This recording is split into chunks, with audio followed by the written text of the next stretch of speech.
Emotional skill number 3 is learning how to modify these emotions and not indulging in one or the other, right? So a lot of people do this, and I do it with so many things. We indulge in something that makes us happy. We binge eat, or we connect to a man or a woman because we don't want to be alone, and we indulge with the feeling of being happy or good. Or some people, you know, abuse drugs, or they drink too much, or they do extreme things because they're overindulging in an emotion, whether it's positive or negative. They don't have a balance, and they're overindulging. They're not modifying it, right? And with every high, there will be a low.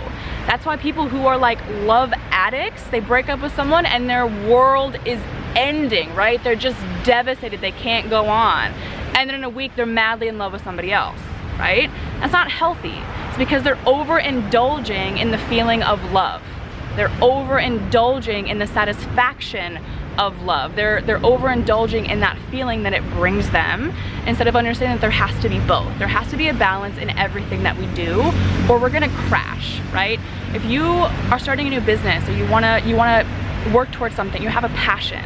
If you only tell yourself and you believe and you connect with the fact that you have to be happy, and that you can only be happy, and if you think a negative thought, you're gonna manifest negative things, that's bullshit. There has to be both.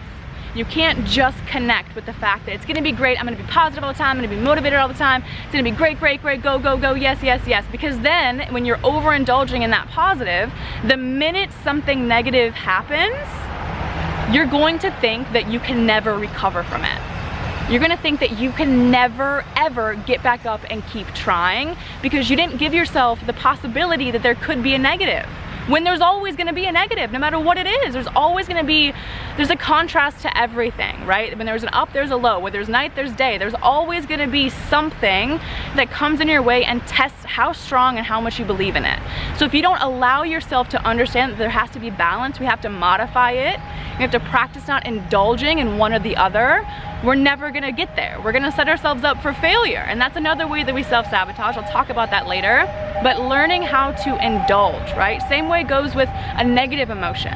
If you wanna try something new and you have all these doubts and all these fears that you're not gonna be good enough, or that you won't know how, or it's not gonna work, and you overindulge in those emotions, then you will never ever even try, because you connected so much, you indulged so much in those negative things that it became a belief. And then if your belief is that you can't do something, you're not gonna take action to doing it, so your result will be that you never have it, right? So the practice here is not overindulging, right? Understanding truly and letting it be okay that we have to have a moderation of our emotions, right? That there's always gonna be a negative when there's a positive, and there will always be a positive where there's a negative, and learning not to indulge. So my question to you guys is, think of your result line, or think of anything, honestly think of anything in your life that you feel a strong emotion about, right? So for me, I used to have really, really bad social anxiety. Like, I couldn't go to the grocery store by myself, I couldn't get gas by myself, I couldn't go anywhere, literally anywhere by myself, right? And now I live in Thailand. So when I had that feeling of social anxiety, I would indulge in that. I would indulge and I'd be like, oh my God, I can't do this, like I can't go out. I would work myself up so much that I literally would not leave the house. Literally. I overindulged in that feeling of, and that idea and that belief that I have social anxiety and I cannot do this. I indulged in that, and it created a reality that for years I wasn't social. I didn't go out, I didn't do things, I didn't have really that many friends. When I first moved to San Diego, I was a homebody completely, because I had this story and this belief, because I overindulged in the feelings and emotions that I had severe social anxiety. So it created that reality. So what is it for you guys? What is your biggest struggle, or what is your greatest high?